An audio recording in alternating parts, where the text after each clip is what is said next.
बच्चों अगर आप मुझे कुछ मिनट्स दें तो मैं आपको लैडर प्रॉब्लम सिखा सकता हूँ। सबसे पहले लैडर प्रॉब्लम कहते किसे हैं इसे देखिए, और फिर इसे कैसे सॉल्व करेंगे ये देखते हैं। एक रिपीटेड पैटर्न में यहाँ पर कैपेसिटर्स या इसकी जगह पर रेजिस्टर्स लगा दिए जाएं तो उसे हम लैडर मानते हैं, और ये इंफिनिटी तक चला जाता है, तो इसे इन्फिनिट लैडर प्रॉब्लम के नाम से जाना जाता है। अब देखिए इसको सॉल्व कैसे कर पाएंगे हम लोग।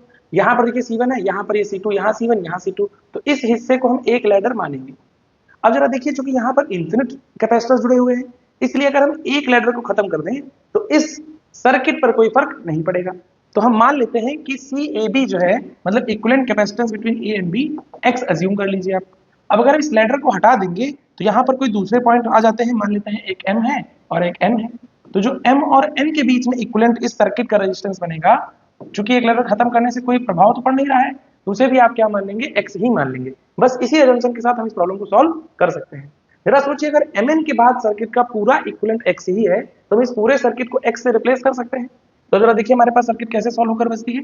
यहाँ C1 हुआ, यहाँ C2 है, और यहाँ पर इसकी जगह पर लगा दिया हमने x, जो रिप्लेसमेंट करना है हमें। यहाँ देखिए C2 लगा है, यहाँ लगा है C1, और यहाँ पर हमारे पॉइंट्स है A और B। अब जरा देखिएगा A और B के बीच में इक्विवेलेंट भी x ही है, तो देखिए C2 और x कैसे जुड़े हैं, parallel. Parallel connection directly add up हो जाते हैं। तो इसके बाद हमारा सर्किट सॉल्व होकर क्या बनेगा, यहाँ पर आएगा C1 और यहाँ पर आ जाएगा C2 प्लस x।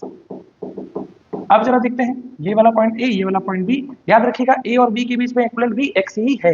तो अब जरा देखिए, इन दोनों को सॉल्व करेंगे तो ये सीरीज में लगे हुए हैं। सीरीज वालों का सिंप्लीफिकेशन क्या होता है, मल्टीप्लिकेशन बाय एडिशन। इन दोनों को मल्टीप्लाई कर दो और डिवाइड में इन दोनों को ऐड कर दो, तो क्या हो जाएगा, याद रखिएगा CAB डायरेक्टली लिखेंगे, 1 अपान करने से थोड़ी स्पीड घटती है, इसलिए हम इस तरह का फॉर्मूला इस्तेमाल करते हैं। डिवाइडेड बाई हो जाएगा C1 plus C2 plus x। और मजेदार बात है कि इसका इक्विवेलेंट भी x ही था। यही हमारा पहला जंक्शन था। इसी जंक्शन के साथ मैंने कहा था प्रॉब्लम को सॉल्व करना है। अब इन दोनों ब्रैकेट्स को मल्टीप्लाई करें, C1 C2 C1x is equals to C1x C2x plus x square. देखिए C1x से C1x कैंसिल, और जो बचता है वो अब दिखता है हमें quadratic equation, x square plus C2x minus C1 C2। इस वाले टर्म को उधर ट्रांसफर कर दिया और इक्वल्स टू क्या कह दिया, 0।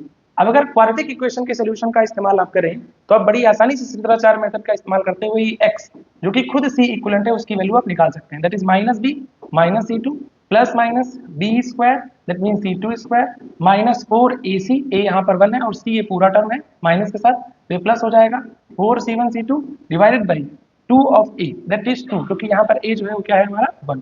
तो इस तरह से देखिए हम फाइनल फॉर्मूला फाइंड आउट कर पाते हैं कि लैडर प्रॉब्लम का C इक्विवेलेंट क्या होगा। अब इसी तरह से कमेंट में बताएं कि रेजिस्टेंस वाले लैडर इक्वेशन का फाइनल सॉल्यूशन क्या होगा।